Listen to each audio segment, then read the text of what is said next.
have a bonus interview that you will want to hear. Oklahoma Air and Spaceport is a great example of how spaceports are born with a vision from within the community. As the vision turns into reality, it becomes a beacon for space and inspiration. After the recording was over, Craig told me about this event that was happening near the spaceport. This event is only the tip of the iceberg in the space movement within the community and serves as the latest strategy to tell the world what his group is doing. Our bonus guest is Dan Hawk. The focus of his efforts are to bring space to the Native American tribes, as well as take Native American tribes to space. Dan serves as the principal scientist at United First Nations Planetary Defense. Hi, Dan. Welcome to the podcast. Hi, I'm here with you. Lighting sparks in people, especially young people, is at the heart of what I do. And you have that same passion. I love what you're doing and can't wait to hear more about it. So let's begin with what you do for a day job. The United First Nations Planetary Defense. Can you tell us a little bit about what that's about? United First Nations Planetary Defense was born out of the Treaty of 1794, which is the treaty that supports commercialization between the tribal governments of Canada and the United States. As you can imagine, that was a long time ago, right? So that happens to be Article 3 of the Treaty of 1794. And what I wanted to do was I wanted to, talk to NASA about, how Indigenous people in North America are one people. And it became very difficult to do that. And the reason why is because there's a separation between Canada and the United States legally, as far as governments are concerned, especially in NASA as an example. And I disagreed with that because, Native people we are one people. I'm Oneida. I'm Iroquois Confederacy. We have Seneca, Cayuga, Onondaga, Oneida, Mohawk. We have 6 nations in Canada. We migrated west. We have Oneida Nation in Wisconsin, where I'm from. And so my ancestors are in Canada, but yet NASA doesn't recognize that. Several years ago, working with the First Nations launch with Dr. Eileen Yingstead, when we created that out of Wisconsin Space Grant, there was a young man that we had worked with. His name was Mark Abatasway, now working for Boeing, but he had wanted to work for NASA, and he wasn't allowed to because he was Chippewa from First Nations in Canada. So the Anishinaabe people were not eligible for being or working with NASA. So I helped him get a job at Boeing. So it's necessary to do these things. But the reality here, though, is the United First Nations Planetary Defense was created for one single purpose initially, right? So knowing and understanding. So when we talk about blue ocean strategy, what is it that you can do? What is Native American people can do that's important to them that they can get into space with, right? Okay, so at understanding this, that there was no rocket, no immediate capability to mitigate or to stop or to destroy an asteroid, because there's no rocket on any launch pad anywhere around the world that can do that, because we're just not doing it. So in other words, we did not have planetary defense from asteroids. Well, this is perfect for what Native Americans can do. What do we love? We love the Earth. It's important that we have a part in what we do to be able to mitigate asteroids to save the Earth, because that is what we do. We're caretakers of the land, caretakers of Earth, caretakers of airspace, caretakers of space, and now caretakers of the moon. So we are caretakers. And so that was the reason we created the United First Nation Planetary Defense, was for asteroids. But obviously, because we're Native Americans, because we're caretakers, that immediately stretched to all care of the Earth and our oceans, and Earth orbiting satellites, and monitoring our resources and monitoring our habitats and climate change.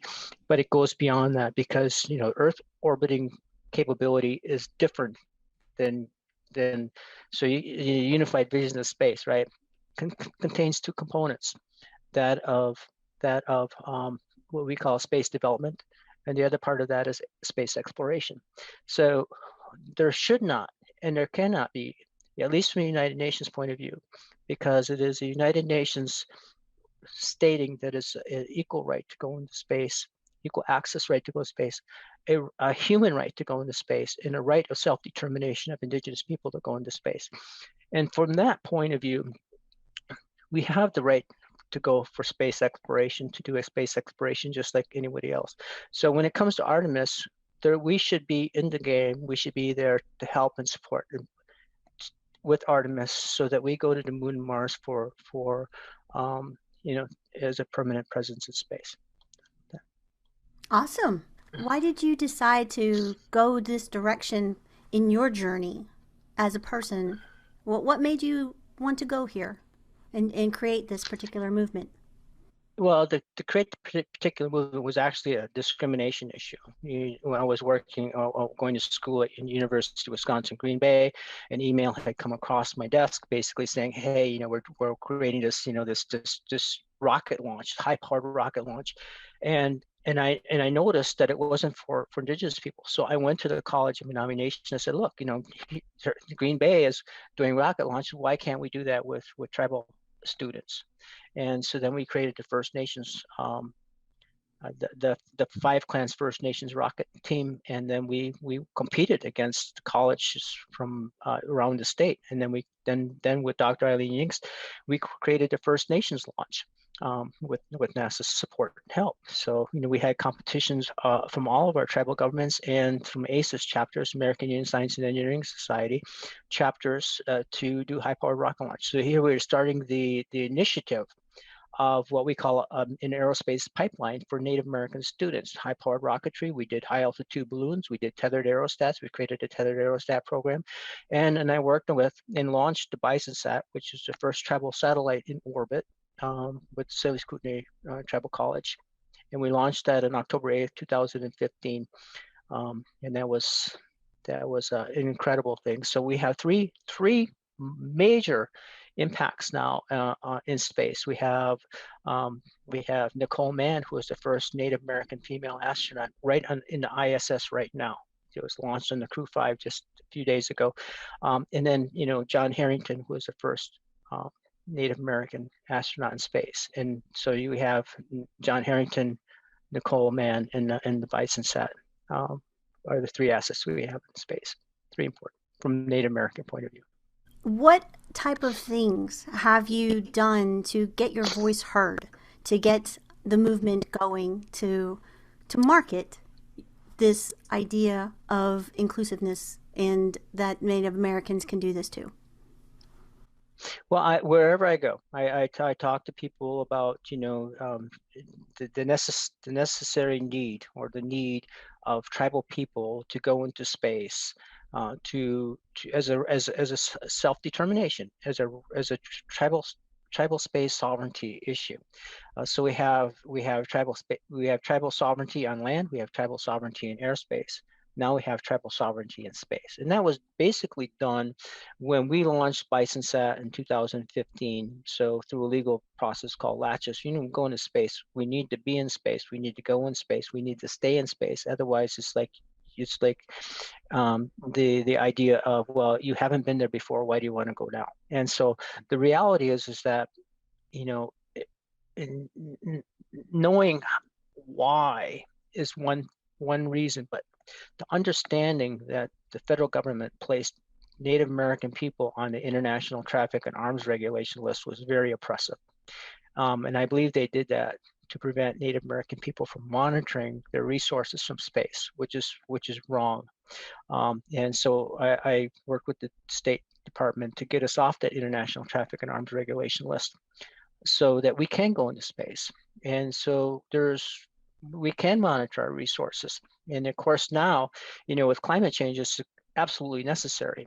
And, with the Torres Strait 8 lawsuit against Australia saying that, the Torres Strait people are saying to Australia, you are not doing enough for climate change. And look at what's happening to our island nations. It's being and flooded, and sea level rise, and you're not doing enough. But the remedy part of that is that they have the ability to go into space with their own satellite, to be able to monitor their own resources, their own habitats and climate change, so that they can make informed decisions on their own. So they have their own data, their own ability to say to themselves, this is what we see, and this is how we can preserve our way of life. This is how we can preserve our indigenous ways of knowing into the future.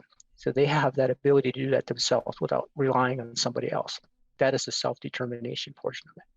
Well, and it provides a service that can provide to the economy of the local nations as well. Yes, And yes, you absolutely. really need the land. Because So I mean, yeah, you get industry on in involved, and then that industry can is saving the world as well. So it's a win-win for everyone. it is. It is. And so, we're working, wanting to have an Office of Tribal Affairs in NASA, and for First Nations people in Canada, an Office of Tribal Affairs, a Canadian Space Agency. And we need to do that because in order to have this unified vision of space, it's not unified without Indigenous people. We are excluded. And being placed on the ITAR list tells us that we're not wanted in space, that the federal government doesn't want us there. Somebody does not want us there to monitor our resources. But when we work together, it's like a rising tide. The space economy, that we're trying to create, without Indigenous people doesn't make any sense. So if you, and it stems back to the ideas of the 30-meter telescope in Mauna Kea, the protesting. It's better to include Indigenous people. So when we go to the moon and Mars to stay, that we have that Artemis has the backing and the support of Indigenous people. It's necessary. It's about the all the people, every person. I mean, we're all on this planet, and if this planet implodes on itself and we make it to where we cannot survive on this planet, it affects all of us. Yeah, so we all need to work as one to make it to Right. where So this happens. So nobody it, should be excluded. nobody should be excluded, especially when we're trying to go to space and to have a permanent presence there. It makes no sense to exclude Indigenous people. No. In the United States, we have 574 federally recognized tribes, and NASA has not gone to any of them. In North America, we have 1,204 tribes across North America. That's a lot of land. There's a lot of resources. There's a lot of people. We have the ability. We have facilities. We have STEM scholars. We have, like the young man I was telling you about, Mark Abatasaway, brilliant, but was not able to work for NASA because he's he's a Native American from Canada, and it just doesn't make any sense. Unfortunately, that's the bureaucratic system, but we have to get past that. And that was the reason for creating United First Nations Planetary Defense out of the Jay Treaty, because we wanted to show that we are one people, and so that's important that we do that. Well, one of my favorite strategies that I talk about in the book that I wrote is events. It brings like minded people together, it supports one another's initiatives, and it provides a platform for education and brings awareness to the ideas that the event represents. You have an event coming up. Can you tell us about it? November 15th to the 17th at the Frisco Center in Clinton, Oklahoma, right, which is a stone throw away from the Oklahoma Air and Spaceport, which we just created an MOU with, right? Originally, there was 39 tribes in Oklahoma. So Oklahoma is a great place to start an initiative for Indigenous people going into space, for what we're trying to do. The 15th to the 17th of November. The first Intertribal Space Conference. The idea here is very simple: to get the space industry to understand that, to realize that there are tribal governments, and many have opportunities and money and facilities that could support the space industry, and for the tribal governments to go to the space industry and say, hey, this is what we have on our reservation. This is how we can support your efforts for doing these missions. And so it's really about getting the space industry and tribal leaders and tribal governments together, maybe for the first time ever, so that when we do start to go to this moving in Artemis, that we can go there as one people, as a truly unified vision of space instead of the inclusiveness that we have now.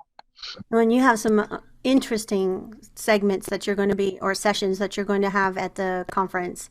I know one of them in particular, one name stood out, George Pullen. He's somebody I'm hoping to get on this podcast eventually because he's just a phenomenal mind when it comes to the economy of space.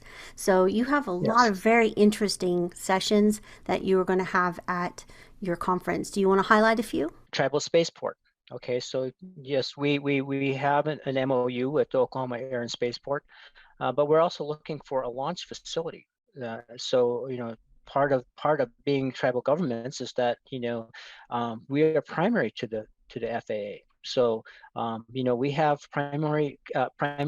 primary space over our airspace and also our in space. So we have the ability to launch, and so we're looking for tribal government to create a launch facility, which would then support our launch cadence, which is increasing. So I do a lot with space traffic management and orbital space debris. And as you know, I'm working with the Lunar Surface Innovation Consortium, and I'm one of those people who form with Johns Hopkins University Applied Physics Lab, NASA, on how we go back to the moon and Mars.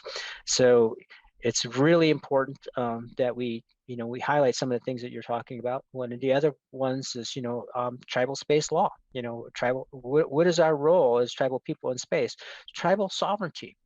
And so, if we have a satellite, what we can do is we can do business frequencies, but we can also do government frequencies, which is really important to understand, and it's a very significant thing for us. So when we start with our own constellation of satellites, we'll be running both commercial and government frequencies, which is really significant, like I mentioned before. So a lot of great things are going to happen there. One of the other ones that I wanted to highlight was, our role and responsibility in with the new White House initiative for space policy. We're talking about what is our role as far as active debris removal and our space traffic management and the debris of our orbital space. Very important for us because now we are not looking at wanting the International Space Station to come into our burn up into our orbital space. And the reason why we don't want to do that is because we know that the surface microlayer of the ocean is taking a beating. Mostly because of raw sewage entering into the ocean and forever chemicals and pesticides from ag runoff and so forth. So, and Plastic. one of those chemicals that are affecting the surface microlayer of the ocean is chelated metals, and one of them is aluminum. So when our satellites burn up in orbit, that spray uh, um, you know that that It has emission, a if you want to call it that, it falls upon the ocean, which is 70% of our world, right? And so it's important that we need to rethink how we do things. So one of the solutions for that is that we could use the ISS for parts. We can put it. We can bump it to what a disposal orbit, and then being able to use it for our on orbit assembly and manufacturing capability for being able to use it for parts. So bringing it into the Earth orbit is just not something we're going to do, and we need to change. In our satellites, we'll be using industrial hemp space parts for that particular reason. But we need to rethink how we do um, our satellites in space from this point forward, because the ocean just can no longer take a beating that it has. We well, can't operate like we did in the 50s and 60s. well, and as a business model, why are you wanting to destroy resources that are up there?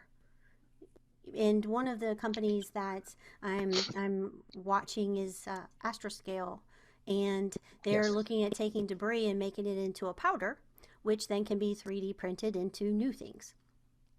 I believe it's Astroscale Yes. that's doing that. So it's a resource. It's like opening up a mine in the earth and then not going in and getting any of the ore. Why would we do that? So let's look at it. But then you have all kinds of legal problems with, proprietary information and that sort of thing. So there's a lot to conquer there, but it is a resource that is already up there. So I agree. Let's use that resource to go forward. Let's not throw it away. It's like throwing away your supply. Right. So, The Earth, like I said, the ocean cannot support this no.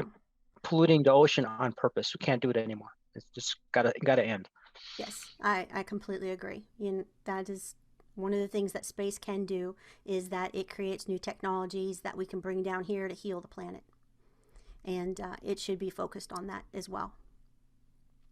Okay, what final words do you want to leave the audience with today? Like, for example, how do we contact you? How do we work with you? And anything that you want to call to action and leave us thinking as we go on about our day today. Well, you can reach me at United First Nations Planetary Defense, UFNPD, wordpress.com. And then, call to action here is that, we're hoping that people will come to the Intertribal Space Conference, November 15th through the 17th, at the Frisco Center in Oklahoma. And the reason there's a couple of reasons for that. Not just because if you're native or you're with the space industry, but if you're an environmentalist, if you care about the environment, now is a great opportunity to see how space, Native Americans, and the environmental people can work together to do things like talk about the ISS as an example, how we can change parts in our spacecraft so that they're more eco-friendly when upon burnup. So and there's a lot more that's going on. We're talking about things that are happening on the moon. We're talking about our orbital capabilities as far as our climate change, habitats, like I said, and our resources. Especially now with wanting to open up more mining operations around the world, to support electric vehicles and so forth. It's really important that we take a really close look at what we're doing, and obviously, being Native American and putting up Native American satellites has a world impact to all our world indigenous people. And I think that's, we're going to see a lot of that happening there at our conference, talking about some of the things that are happening around the world to indigenous populations. So we're going to be on that pedestal. World indigenous people are going to be emulating what we do, and so we have to do it right. It has to be right from the beginning. We have to have great ethics going into this. Absolutely. Well, we will have you back for a full segment, and that where you can tell us all about how your event went and some things happening in the future. And I wanted to help promote your event to the listeners of Oklahoma when this episode airs. So I wish you great success, and I can't wait to hear about what you're doing. So thank you again for coming on today. Well, thank you, Izzy, and I hope to see you there. And it's been great meeting you, and I can't wait to talk to you again. Same here. Yeah. Please subscribe before you head on over to my YouTube channel for bonus footage. Or you could be here. Links to the YouTube and other social media channels can be found on spacemarketingpodcast.com. A special thanks to Dan from the Intertribal Space Conference for joining us today and sharing his journey to space. Be sure to check out his links listed in today's show notes. I hope that you have found this podcast useful for your journey as you reach for the stars.